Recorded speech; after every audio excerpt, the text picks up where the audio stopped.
Hello दोस्तों, MSD channel पर आपका स्वागत है। आज हम नारद जी से जुड़ी एक धार्मिक कहानी पर बात करेंगे। तो चलिए शुरू करते हैं। एक बार नारद जी को यह अभिमान हो गया कि उनसे बढ़कर इस पृथ्वी पर कोई दूसरा भगवान विष्णु का भक्त नहीं है। उनका व्यवहार भी इस भावना से प्रेरित होकर कुछ बदलने लगा। वे भगवान के गुणों का गान करने के साथ साथ अपने सेवा कार्यों का भी वर्णन करने लगे। भगवान से कोई बात छुपी थोड़े ही रहती है। उन्हें तुरंत इस बात का पता चल गया। वे अपने भक्त का पतन भला कैसे देख सकते थे। इसलिए उन्होंने नारद को इस दुष्प्रवृत्ति से बचाने का निर्णय किया। एक दिन नारद जी और भगवान विष्णु साथ साथ वन में जा रहे थे। अचानक विष्णु जी एक वृक्ष के नीचे थक कर बैठ गए और बोले, भाई नारद जी, हम तो थक गए हैं, प्यास भी लगी है, कहीं से पानी मिल जाए तो लाओ। हमसे तो प्यास के मारे चला नहीं जा रहा है, हमारा गला सूख रहा है। यह सुनकर नारद जी तुरंत सावधान हो गए और नारद मन ही मन बोले, मेरे होते हुए भगवान भला प्यासे रहें। वे विष्णु जी से बोले, भगवान अभी लाया, आप थोड़ी देर प्रतीक्षा करें। नारद जी एक ओर पानी के लिए दौड़े। उनके जाते ही भगवान मुस्कुराए और अपनी माया को नारद जी को सत्य के मार्ग पर लाने का आदेश दिया। माया शुरू हो गई। नारद जी थोड़ी ही दूर गए होंगे कि उन्हें एक गांव दिखाई पड़ा, जिसके बाहर कुएं पर कुछ युवा स्त्रियां पानी भर रही थीं।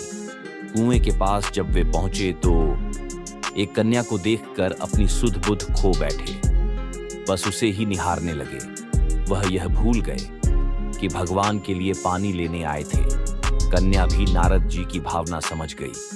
वह जल्दी जल्दी जल से घना भरकर अपनी सहेलियों को पीछे छोड़कर घर की ओर चल पड़ी। नारद जी भी उसके पीछे हो लिए। कन्या तो घर के अंदर चली गई, लेकिन नारद जी ने द्वार पर खड़े होकर नारायण नारायण का अलख जगाया। गृहस्वामी नारायण का नाम सुनकर बाहर आया। उसने नारद जी को तुरंत पहचान लिया। अत्यंत विनम्रता और आदर के साथ वह नारद जी को घर के अंदर ले गया और उनके हाथ पैर धोकर स्वच्छ आसन पर बिठाया तथा उनकी सेवा सत्कार में कोई कमी न छोड़ी।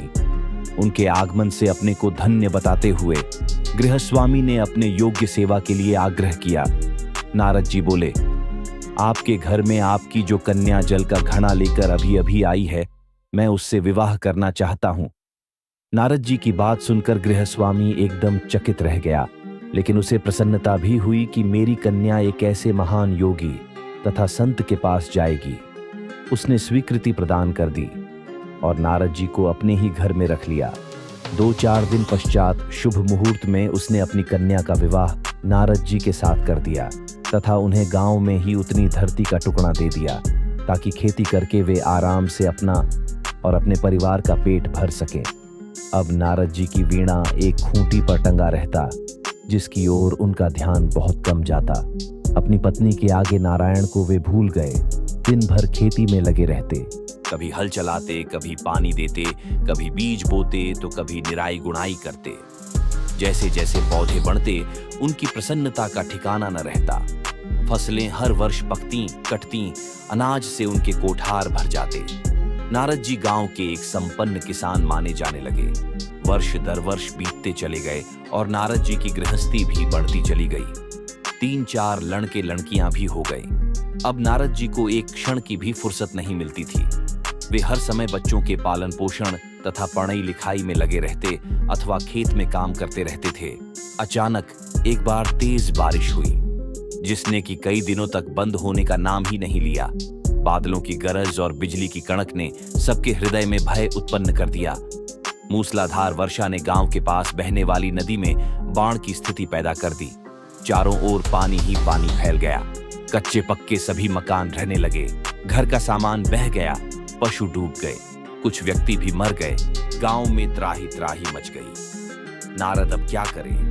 उन्होंने भी घर में जो थोड़ा कीमती सामान बचा था, उसकी गठरी बांधी और अपनी पत्नी तथा बच्चों को लेकर जान बचाने के लिए पानी में से होते हुए बाहर निकलने लगे। नारद जी बगल में गठरी थामे, एक हाथ से एक बच्चे को पकड़े और दूसरे हाथ से अपनी पत्नी को संभाले हुए थे। पत्नी भी एक बच्चे को गोद में और एक का हाथ पकड़े धीरे धीरे आगे बढ़ने लगी। पानी का बहाव अत्यंत तेज था तथा यह भी पता नहीं चलता था कि कहाँ गड्ढा है और कहाँ टीला। अचानक नारद जी ने ठोकर खाई और गठरी बगल से निकलकर बह गई। नारद जी गठरी कैसे पकड़ते, दोनों हाथ तो घिरे थे। मन में सोचा फिर कमा लेंगे। कुछ दूर जाने पर पत्नी एक गड्ढे में गिर पड़ी और गोद का बच्चा छूटकर बह गया। पत्नी बहुत रोई, लेकिन क्या हो सकता था। धीरे धीरे और 2 बच्चे भी पानी में बह गए। उन्होंने बहुत कोशिश की बचाने की, लेकिन कुछ न हो सका। दोनों पति पत्नी बने दुखी, रोते किलपते, एक दूसरे को सांत्वना देते कोई ऊंची जगह ढूंढते रहे। एक जगह आगे चलकर दोनों एक गड्ढे में समा गए। नारद जी तो किसी प्रकार गड्ढे में से निकल आए, मगर उनकी पत्नी का पता कहीं नहीं चला। बहुत देर तक नारद जी उसे इधर उधर दूर दूर तक ढूंढते रहे, लेकिन व्यर्थ रोते रहने से उनका बुरा हाल हो गया। हृदय पत्नी और बच्चों को याद कर करके फटा जा रहा था। उनकी तो सारी गृहस्थी उजड़ गई थी। बेचारे क्या करें, किसकों से अपने भाग्य को या भगवान को। भगवान का ध्यान आते ही नारद जी के मस्तिष्क में प्रकाश फैल गया और पुरानी सारी बातें याद आ गईं। वे किस लिए आए थे और कहां आ गए। उन्होंने सोचा, अरे भगवान विष्णु तो मेरी प्रतीक्षा कर रहे होंगे। मैं तो उनके लिए जल लेने आया था और यहाँ गृहस्थी बसाकर बैठ गया। वर्षों बीत गए गृहस्थी को बसने में और फिर सब नष्ट हो गया।